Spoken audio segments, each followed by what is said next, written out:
Bismillahirrahmanirrahim.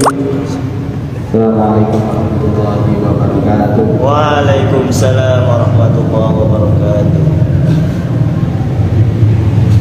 Alhamdulillah, wassalatu wassalamu ala khusus dan alaihi wa kitab.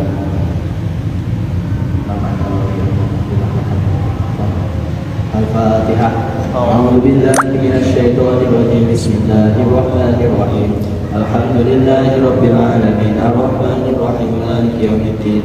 Iyyaka na'budu wa iyyaka nasta'in. Ihdinas siratal mustaqim. Siratal ladzina an'amta 'alaihim ghairil maghdubi 'alaihim waladdallin. Amin.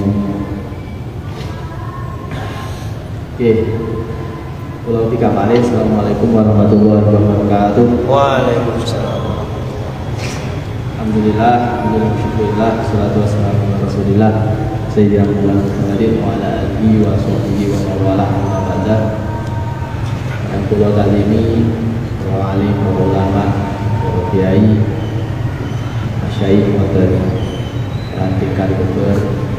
Kang pulau tadi ini sebagai pengurus ulama khususipun ketua syuriah, ketua tanfidiyah dan jajaran kepengurusan lainnya. Kang kula hormati ugi para bapak ibu melalui mas bas mawon ingkang sampun makempal wonten GHNU Kalimuntur. Khususipun damel sedaya rencang-rencang sahabat Ansor Banser Ibnu IPPNU semuanya yang berbahagia. Alhamdulillah untuk contoh menika kita masih saged dirasakan ngaos kitab Arba'in Nawawi. Kitab punika bagi kita telah saged damel pembahasan hadis ingkang kaping 6 al-hadisus sadis. Iki nggih alhamdulillah kula pun direncangi kalian rencang-rencang sahabat dari Pondok Pesantren Al Syariah sudah menemani di sini.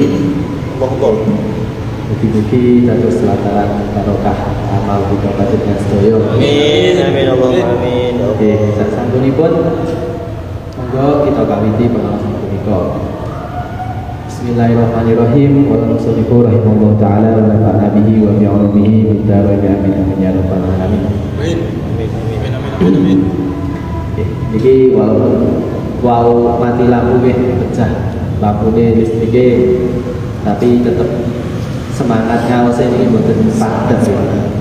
Mudah-mudahan lantaran barokah. Al-hadisus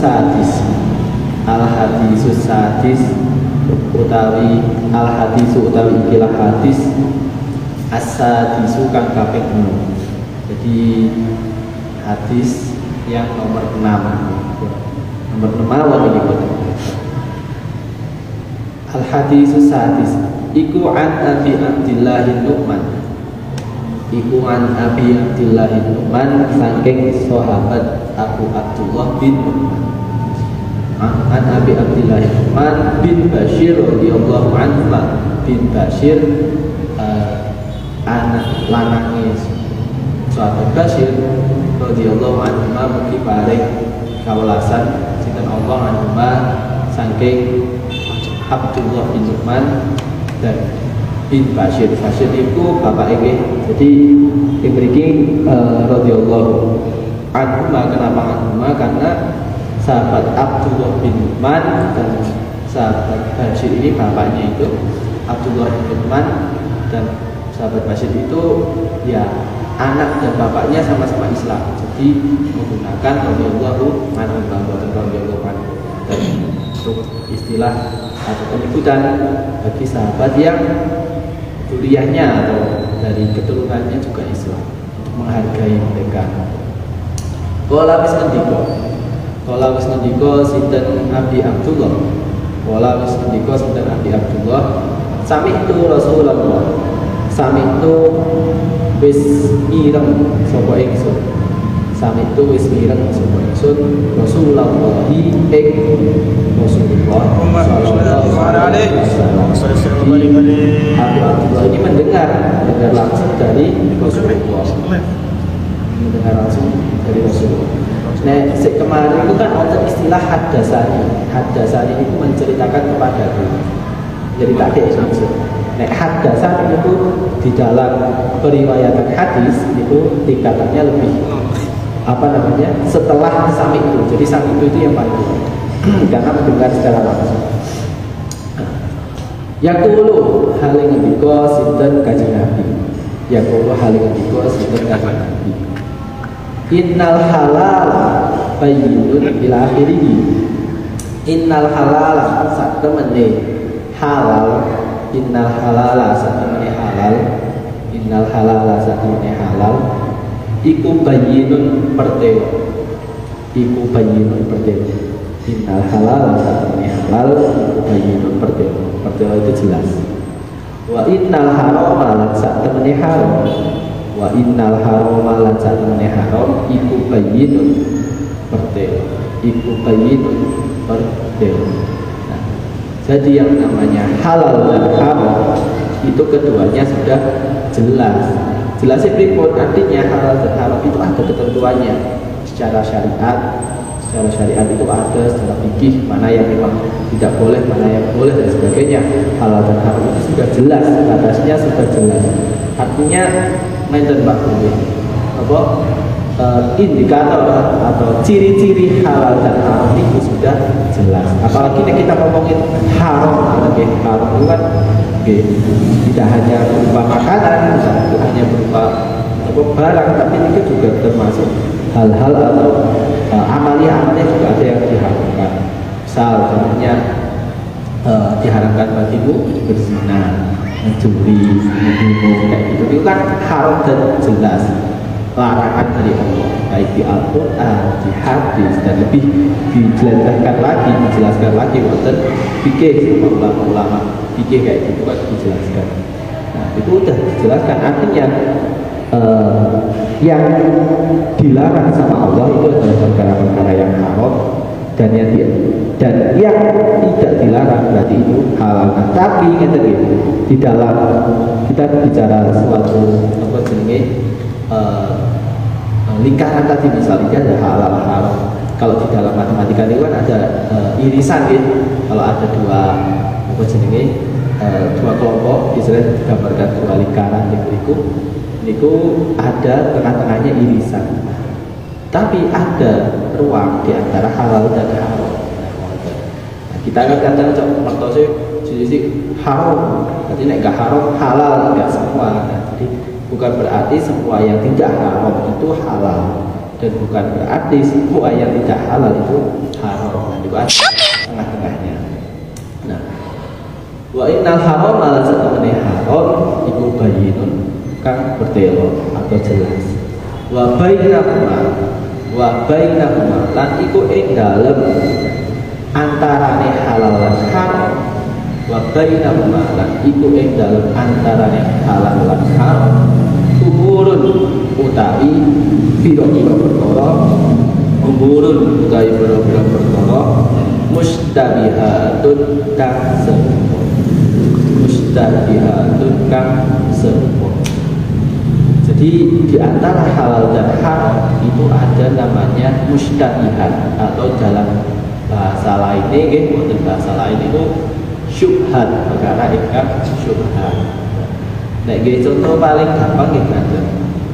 Misal kita wonten masjid, yang berikut ada uang tinggalan, masjid, ada uang ketinggalan, sampai uang itu. Nah, uang itu halal apa haram? Nah, uang itu halal adalah zatnya, maksudnya uang itu bisa digunakan untuk beli, dijual belikan itu secara zat. Kalau hukum uang itu bagaimana? Hukum itu jika digunakan untuk sampai kan jadinya tampil artinya sampai mencuri haram, ya kan? Nah, tapi secara zat uang itu halal karena bisa digunakan untuk jual beli, sah-sah saja.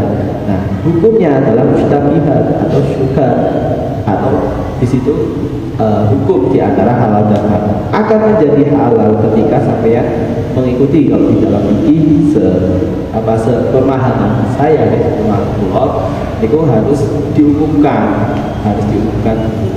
ke kalau di dalam dalam waktu itu yang paling cepat 40 hari. Selama 40 hari kok beribu uangnya, maksudnya sudah diumumkan dan tidak ada yang mengakui, maka boleh digunakan. Dalam artian ketika nanti uang itu kok misal ditemukan 100.000 suatu saat, ternyata selama 40 hari orang itu beli itu juta kilo, ternyata dia tahu itu uangnya dan tidak ikhlas, maka wajib menggantinya. Kayak gitu, nek si pemilik itu buat ikhlas tapi sudah boleh digunakan. Jadi kan itu kan hukum-hukum kata seperti kan itu hukum mustabihat di antara halal dan haram. Ya, misal kita bicara sing lebih gampang malih lah, sing lebih gampang kita pahami perkara rubah tadi bahkan antara halal mandi ini kan hukumnya ubah kayak gitu. Cuma mandi itu nek digunakan mandi ini double hal-hal yang bercair aku mau dilakukan di dalam kamar mandi itu ya jadi haram, ya kan. Hal-hal yang tidak baik dilakukan kan dari hal yang sifatnya ubah jadi haram karena sampai mandi ke bawah ini sekelas sabun sekelas apa malih gitu ini kan jadi hal perkara mustabihatun kang serupa layak lamuhunna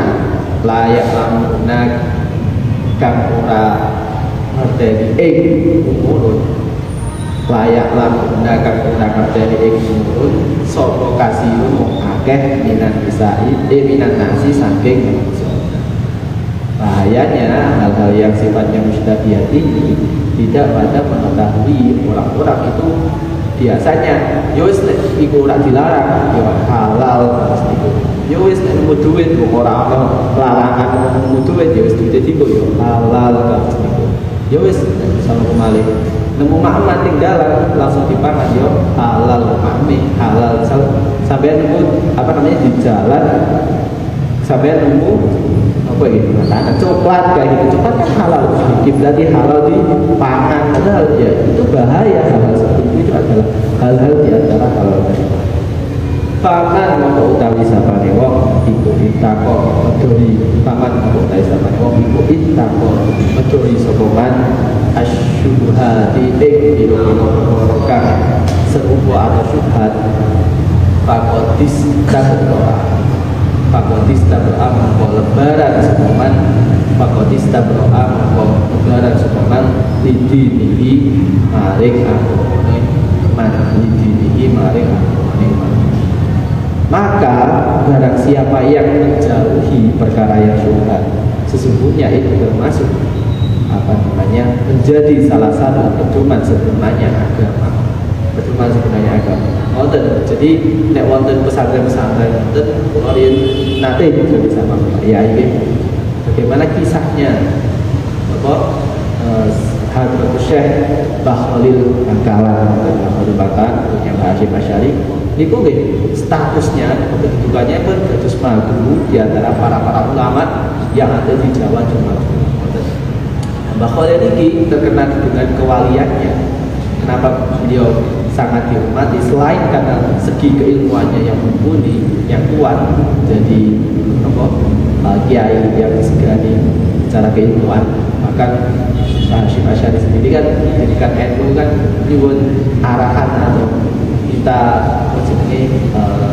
jauh lah dari Mbah Khalil itu lampu hijaunya Mbah Khalil. Tapi beliau juga disegani karena kewiraiannya.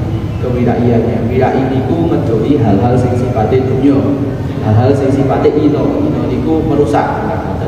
Salah satu sifat wirai yang beliau pertahankan adalah menjauhi hal-hal yang sifatnya syubhat. Menjauhi hal-hal yang sifatnya syubhat. Contohnya berikut, contohnya kita tadi bisa menemukan barang yang itu tidak tahu pemiliknya itu sama Mbak Khalil yang dijauhi, maksudnya nggak langsung digunakan. Atau yang lebih jelas lagi waktu itu beliau kan selain bertani di Madura memiliki lahan tani yang luas lah, dan kan juga kadang di pondok pesantren itu juga ada yang namanya bantuan dari pemerintah. Bahwa ini di pondoknya itu tidak pernah sekalipun menerima bantuan pemerintah. Kenapa? Karena uang dari pemerintah ini biasanya itu uangnya tidak jelas halal haramnya. Ya walaupun secara kumpulkan mas, pun dicek. Walaupun secara hakikatnya uang ini halal digunakan karena berupa gaji pemerintah dan sebagainya, tapi kan uang ini berputar. Jadi itu juga menghindari. Sama juga dengan kisah Mbah Kudori, itu pendiri pesantren di Tegalrejo, pesantren Nabi Konten. Dia dulu ayahnya seorang priai dulu lah kan semonten. Nah, itu ada gaji dari pemerintah juga. Tapi ayah beliau nyakoni Mbah Kudori pas nyantri, pas mondok, itu nggak pernah menggunakan uang dari gaji penghulunya, tapi menggunakan uang dari jeripayah dagang dan hasil taninya yang jelas-jelas halalnya. Nah, itu salah satu contoh menghindari barang syubhat. Dan itu menjadi dasar kesempurnaan agama. Wa'id dihilan gawe anyar sokongan, wa'id dihilan kan gawe wa'id dihilan jogo sokongan, wa'id dihilan jogo sokongan, waman utawi sapane wong iku waqa'atu jogo sokongan di syubhati ing dalem perkara kang syubhat, waqa'a mongko tumbuh sokongan fil harami ing dalem perkara kang haram. Karoi kaya tukang angon, karoi kaya tukang angon, yar'a kang angon sapa roi haulal hima ing dalem kiwa temene, haulal hima ing dalem kiwa temene arangan, haulal hima ing dalem kiwa temene arangan yusiku mongko parang sapa aroi. Ayat ta'ala iku amal coba arwa'i fihi ing dalam iman. Jadi sebutnya perkara-perkara syubhat itu mendekati keharaman, karena biasanya ketika kita menjalankan atau mengambil barang-barang yang syubhat itu akan akan jatuh ke dalam perkara yang haram. Jadi kalau syubhat lebih baiknya gimana? Bukan malah dilakukan, bukan malah diambil, tapi dihindari, dijauhi, kita ujiyo. Nah, kalau sini wong menggembala itu kan sebenarnya apa jenenge? Nek zaman dahulu kan menggembala itu kan bareng-bareng. Gembalane kuduse dan tane itu kan dibiarkan berkeliaran di dalam padang kayak gitu. Tapi halal lima, tapi di dalam penggembalaan itu kayak pada orang gembalane kok iya barang tinggal itu. Ikan campur jadi siji kata semoga. Selain gembalane kok iya juga kadang makanan di padang rumput itu juga tidak tahu maksudnya ini alase sopo, tanai sopo, sepaton seperti rumahan ternai. Nah itu kan sebenarnya rumput dan gembala-gembala orang lain yang ada di situ yang kadang kita tidak tahu dompleng ke kita atau ikut kita dan sebagainya. Monten itu menjadi hal-hal syubhat atau niku tanpa kita ketahui itu menjadikan kita ayat tabihi menjadi orang yang mendekati terhadap hal-hal yang haram. Ala ini kusupasiro wa inna likulli malikin lan iku kedue saben-saben tuan wa inna likulli malikin lan iku kedue saben-saben tuan atau majikan iman ono penggembalaan atau ada ya ada hewan peliharaannya. Ala lan ngerti sapa sina wa inna himallah lan angin seluruhnya larangannya Allah iku maharimuhu iku ya diharapkan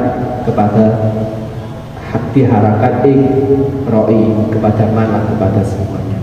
Alalan ilim wa inna fil jasadi lan iku ing dalam seluruhnya saben-saben jasad, saben-saben barang, saben-saben benda, setiap zat kayak gitu, setiap unsur iku mudghatan ana daging kempel ida sholahan ing dalam nalikane bagus apa mudghatan sholaha moko soleh apa al jasadu jasade kuluhu ya sekabehane jasad. Wa idza fasadat dalam nalikane rusak apa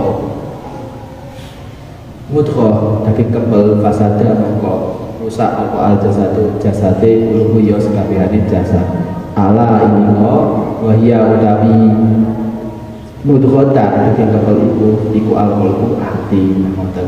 Jadi ini tadi dengan keterangan penggembalaan tadi gitu, tanpa kita sadari gembala yang nantinya kita makan tadi wedhus atau unta yang mriku sing diubahke makan seperti wong-wong tabane dan sebagainya. Kok kan wedhus kuwi didol dimakan. Entah dimakan dhewe kalau anak dhewe, entah dimakan ke masyarakat wedhus niku. Dan sebenarnya innal jasada fa innal jasada dalam setiap jasad itu ada hati yang di situ akan menjadi rujukan bagaimana pribadi seorang apakah akan rusak atau baik. Nah dari perkara yang kita makan, dia tidak ngerti ini wedhusnya halal itu itu bahasa kasar gitu. Ternyata wedhusnya ada makanan yang suket sing ora halal jasad. Itu bisa menjadi perkara rusaknya soleh jasad, rusaknya kebaikan jasad. Jadi ini menjaga banget.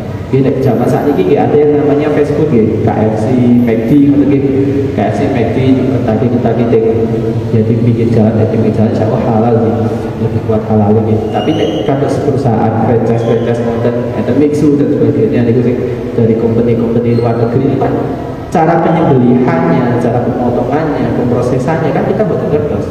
Walaupun mungkin itu sudah jelas halal, jadi daging bidek kan halal, daging apa jenenge steak sapi beef itu kan halal, tapi cara penyembelihannya seperti apa, bahkan ngempani ini sapi kan harus nah, orang-orang dulu ya, saya wali-wali zaman dulu itu wilayah ini dijagani dari hal-hal yang sampai seperti itu, sampai yang tidak terlihat oleh kasat mata, yang tidak terlihat oleh mata kita, itu bagaimana di belakang kita hal-hal itu diproses, itu dijaga kalau bisa dihindari.